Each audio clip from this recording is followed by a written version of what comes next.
నీ భర్తకు నువ్వు అందంగా కనిపించకుండా సింపిరిగా ఇంట్లో ఉంటూ బయటకు వెళ్ళేటప్పుడు ఓ పూసేసుకుని వెళ్ళావనుకో, ఏం కమ్యూనికేట్ చేస్తున్నావు నీ భర్తకి?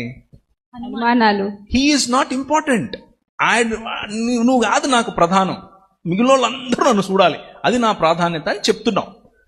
అక్కడ వైఖరిని మార్చుకోవాలి. కానీ అలాగని చెప్పి ఫ్యాషనబుల్ డ్రెస్, ఉదాహరణకు అమ్మాయిలు ముఖ్యంగా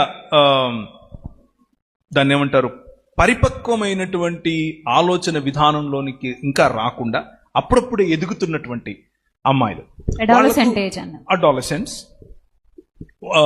టీనేజ్ దాటిన తర్వాత 17 to 24, 25 వాళ్లకు అప్పుడు ఇంకా ఆ మెచ్యూరిటీ అనేది ఫామ్ అవుతోంది మైండ్లో. అలాంటి వాళ్ళను నువ్వు ఇదే చెయ్యి అని ఒత్తిడి పెట్టడం వల్ల